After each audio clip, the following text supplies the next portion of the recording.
Olá!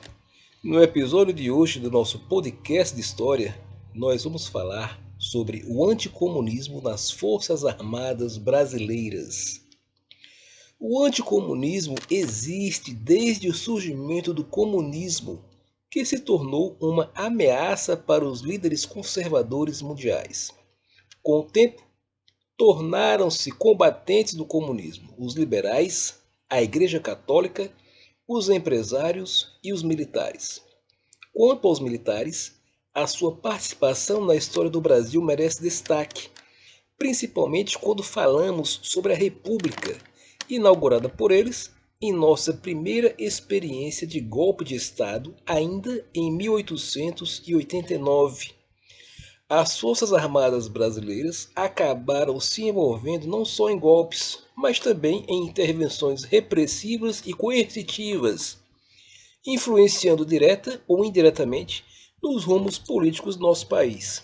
Afinal, o número de militares que chegaram à presidência da República chama a atenção.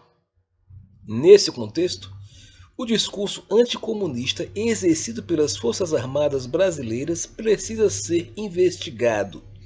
O Exército Especial não consiste em um grupo homogêneo, existindo diversas divergências filosóficas e políticas em seu âmago, tanto no oficialato quanto nos postos inferiores. Entretanto, sendo uma organização estritamente hierarquizada, os grupos que assumem o seu controle tendem a impor a sua ideologia à instituição, fazendo do discurso anticomunista fator de união entre os militares, sempre em prol da vigilância contra o perigo vermelho. Interessante observar que até 1917, época da Revolução Russa, o comunismo não era motivo de preocupação para as elites conservadoras brasileiras. Somente com a criação do Partido Comunista Brasileiro e o movimento tenentista, ambos da década de 1920, a classe política conservadora dominante passou a se preocupar com a possibilidade da perda de poder.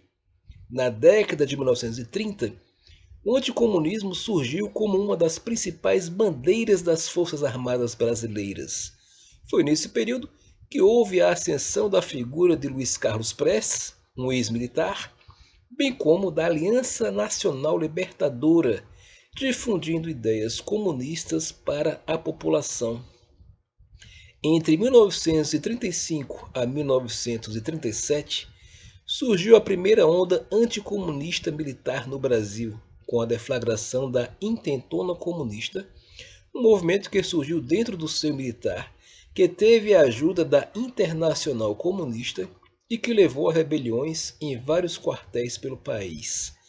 A Intentona serviu de pretexto para a radicalização do governo Vargas contra o perigo vermelho, levando à prisão jornalistas, intelectuais e militares de esquerda.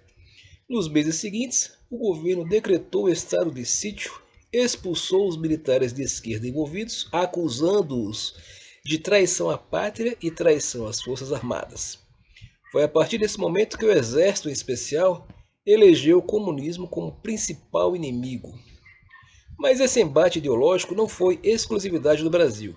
Nesse período, segunda metade da década de 1930, houve um fortalecimento de regimes autoritários, tanto da esquerda como de direita, em todo o globo, somado a uma descrença com a democracia que vinha desde o fim da Primeira Guerra Mundial, culminando com a ascensão do fascismo e do nazismo na Europa.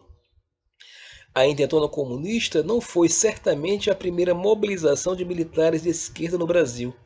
Antes disso, em 1922, o movimento tenentista já havia se posicionado contra a corrupção da República Oligárquica. Jovens oficiais do exército se colocaram contra o governo, tomaram o forte de Copacabana e acabaram mortos. Em 1924, houve nova ruptura dentro do oficialato do exército, gerando a coluna Prestes, mas foi a Intentona que deu origem ao chamado discurso anticomunista nas Forças Armadas Brasileiras. O segundo surto anticomunista que tivemos ocorreu na década de 1960, com a repulsa à ascensão de João Goulart à presidência da República por parte dos militares.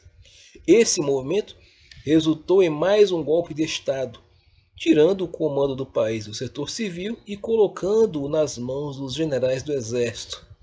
E mais recentemente, tivemos mais uma onda anticomunista encabeçada pelos evangélicos, empresários e conservadores que levaram Jair Messias Bolsonaro, outro ex-militar, ao posto de presidente do Brasil.